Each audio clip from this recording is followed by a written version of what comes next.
Safran is in Australia for 20 years, and at the beginning mainly for helicopter engines, because the Emirates 90 and the Tiger helicopter are fitted with our engines, and we do the support of those engines here in Australia from Bankstown. And we also support the Navy with a system called the IRST, Infrared Search and Track System, equipping the Yanzak LHDs and AWDs. We do the support of this system also in Australia, in Sydney, in Botany.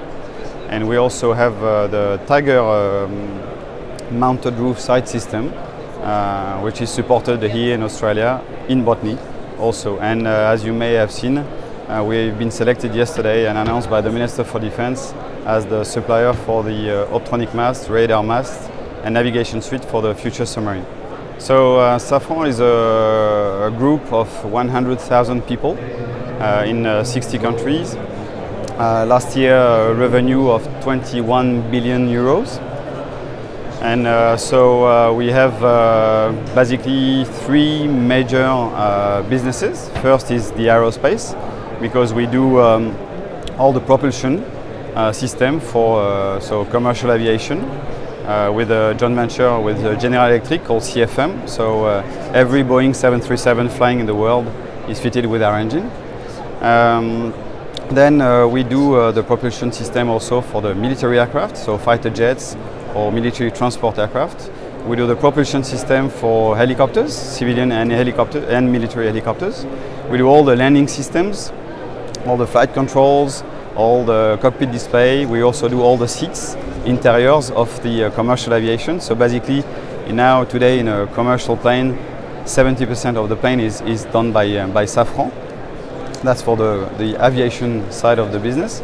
Then we have the defense business with one of the subsidiaries of Safran called Safran Electronic and Defense.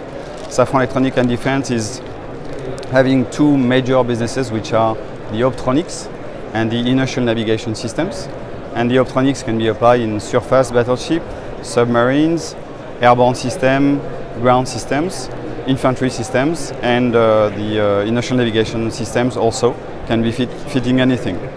And then we have the space activity. We do some space launches, satellite propulsion, mirrors, wiring, valves, hybrid propulsion, all this kind of topic. So that's what Safran is doing worldwide.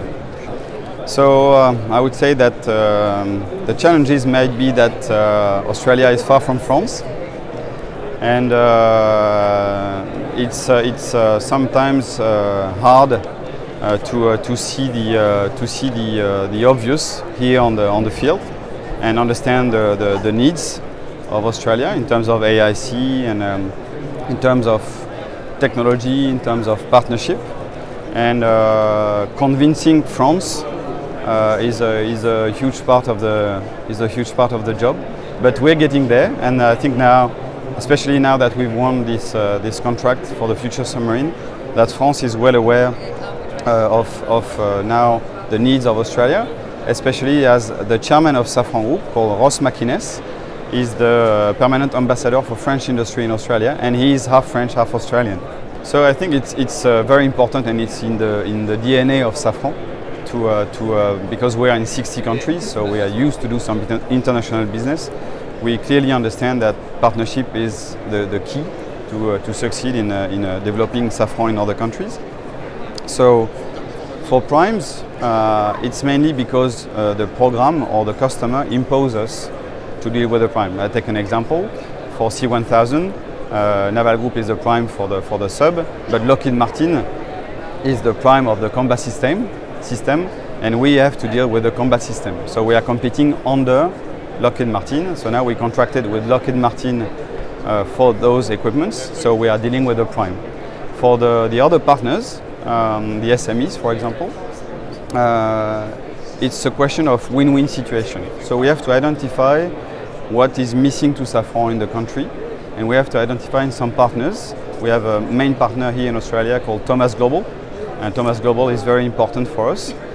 So Thomas Global is completely fitting the capabilities of Safran, and I hope we are fitting the capabilities of Thomas Global.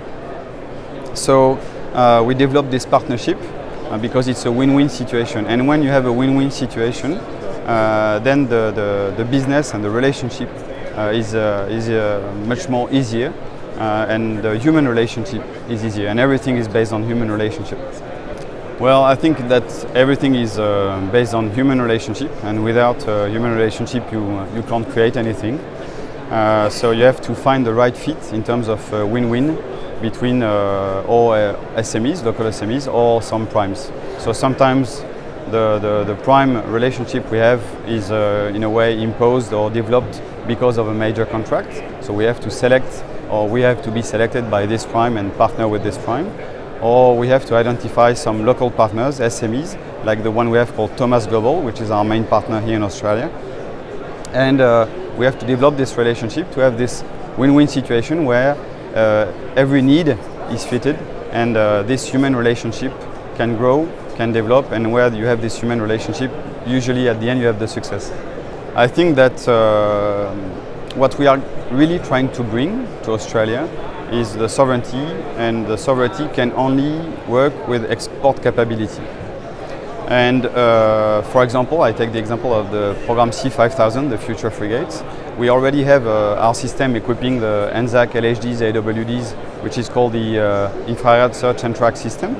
And the idea would be, if we are selected on the C5000 program, to transfer the full production line of this system here in Australia. The full production line, worldwide. So this system would be only manufactured in Australia, knowing that this system equips dozens of navies all around the globe.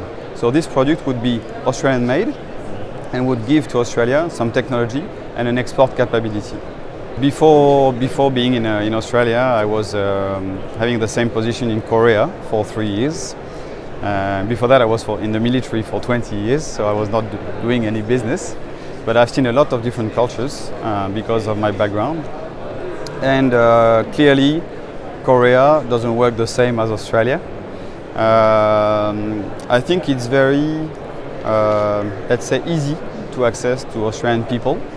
They are really open mind and open people, but they hate to be, how do you say, I'm sorry, I don't know if we can not keep this, but we can do it again. They hate to be bullshitted, so they hate lies. So as everything is based on the human relationship you develop, you can create this relationship much more easily than in other countries like Korea, for example. But when you developed it, you have to be faithful, and you have to do what you say you're going to do. You have to deliver what you say you're going to deliver. And you are only, in Australia, you are only judged on the results. You are only judged on what you really provide. Whereas in other countries, you can be judged on all the big promises you do. So Safran, as I explained to you, is a major actor worldwide in defense, and Pacific is 19, and Pacific Exhibition is one of the very important exhibitions in the world for the maritime defense, where Safran is one of the key actors. And now that we have this contract for the future submarine, and we also signed a contract in April with the Navy, with MC PISPO, for the global support of all the infrared search and track system all around across the platforms in Australia. So maritime for us is very important in Safran globally, for Safran Pacific especially, because of the geopolitical situation of Australia.